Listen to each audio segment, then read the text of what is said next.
For the second game in a row, your number 11 ranked University of St. Francis football team jumped out to a 21-0 lead as the Cougars improved their record to 7-2 overall after the 27-14 win at Taylor University, clinching a spot in the NAIA playoffs. QB Matt Crable threw for 250 yards and 4 touchdowns.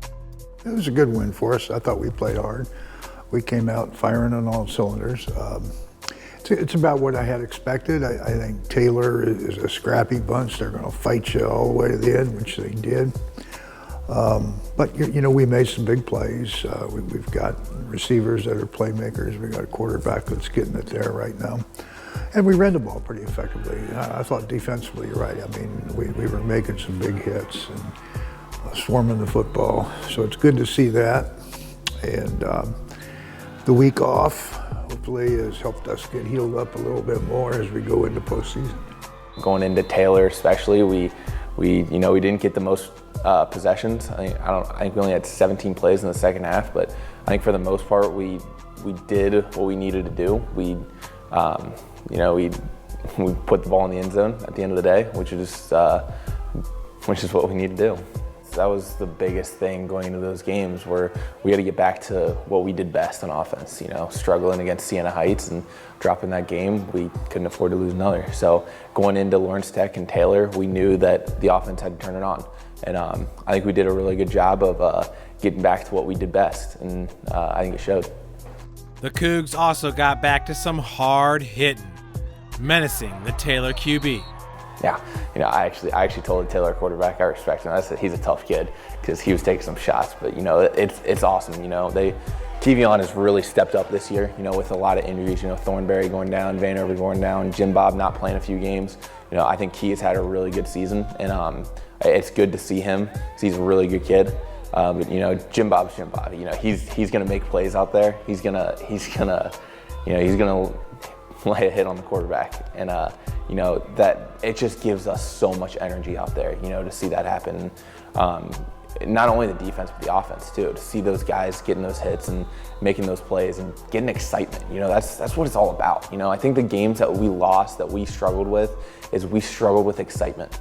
And when we have excitement, I don't think there's anybody in the country that can touch us. Touch or tackle. Running back Eli Wallace had his breakout game this year versus Taylor.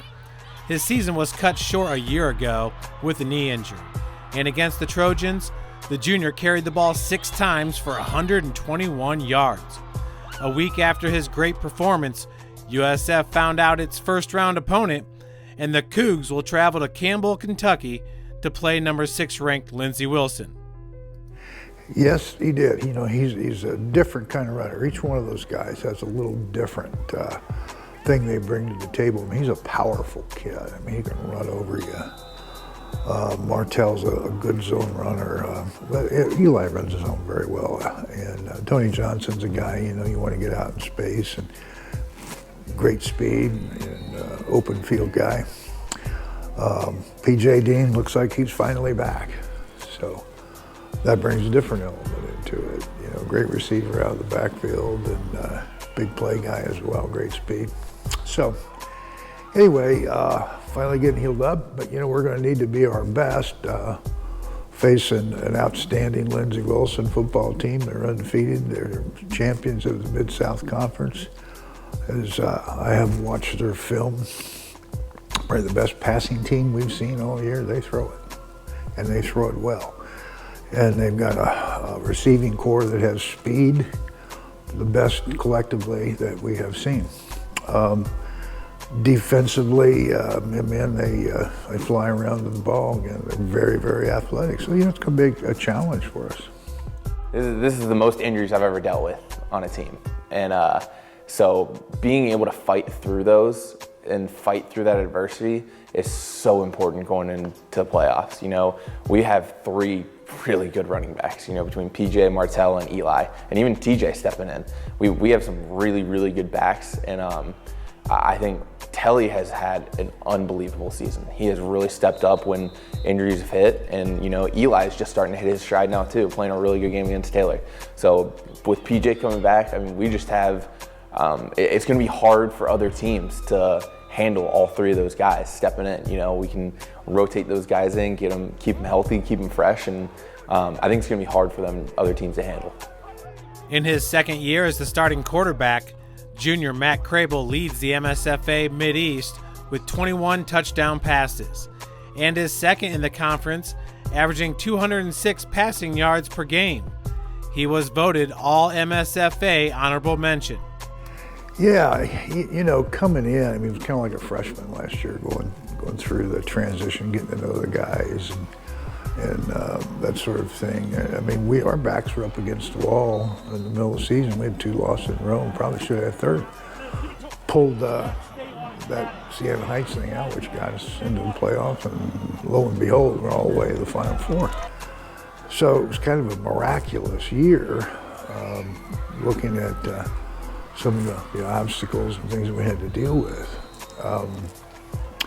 This year, kind of the same thing, you know, but I don't think I've ever seen more injuries, 9 or so season ending, and significant roles, you know, of guys that have been out through the year. So, you know, it's a shuffling of positions, it's bringing guys up that we thought we might be able to save for another year, but you got to make those transitions. It's got to be the next guy up. If there's nobody there, you got to move somebody. And I think we've done that pretty effectively, and I think the last couple ball games and the week off has helped us to prepare that. Yeah, I'm definitely more comfortable, but you know, year to year, it's just different. You know, you go into year 2 thinking like, okay, like it's year 2, like it's gonna be the same, everything except like I'm gonna be better, I'm gonna be more comfortable. But at the end of the day, it's just different. You know, it's never year to year, it's a different team, it's a different atmosphere, you know. So coming into year 2, I think I'm definitely more comfortable, but at the end of the day, you still have to mesh with the guys that you have. And while we do have most of the same guys, it's a different team. So I think we hit a little bit of a rut in the middle there, and but at the end of the day, we're starting to get our chemistry back and going. So I think you know, Coach D always talks about peaking at the right time, and I think we're starting to peak, and that's all that matters when we hit the playoffs. And the Cougars will hit the ground running with a fresh backfield. That goes for Crable also, who last year had 109 rushing attempts through 13 games with 6 touchdowns. Those numbers are down this year, but that doesn't make Matt any less effective with his feet. Yeah, I think with my injuries early on in the season, it kind of limited me a little bit. But you know, I had the hamstring early on in the season, and then I had the knee against Concordia. So I think we've been trying to slowly get me back into running. But I think you know, it's something that I really love to do. You know, I talked about it last year all the time. I think it's something that gets me in a rhythm. You know, when we're running the ball well, teams are starting to fit the run. That opens up the passing game way more. You know, and even when I'm running the ball, when teams have to account for me, they have to spy me. That takes one more person out of pass coverage. I know I may not be the fastest. I may not be Rocky or Dan out there, but you know, at the end of the day, I'm just trying to do what I can do to make this team better. You know, I know that. I think people underestimate my athleticism a little bit. You know, I run a little goofy. I try to do my best out there, and whether that be just get 5 yards to get the first down, or whether it be get 20 yards on a scramble, whatever it may be, you know, I'm going to do what I can to make this team better. And for the Cougars, this will be the first ever meeting versus the Blue Raiders, but the 6 degrees of separation run deep. Coach D knows Chris Oliver. I did, and he became the offensive coordinator at Ohio Dominican. They knocked us off over there in 2007, probably the first game I think we're on a 55-game winning streak, regular season, and they knocked us off over there. He does a good job. They were air raid at that time. They changed things a little bit, but he's a good offensive mind, good football coach. His brother was our first SID here. He did a great job, and love him dearly, and have a lot of respect for Chris. He has a lot of respect around the NAIA. He has done a wonderful job starting the program at Lindsey Wilson. He also did a great job at ODU coaching up Chris Reiser in that air raid offense, while setting all sorts of records.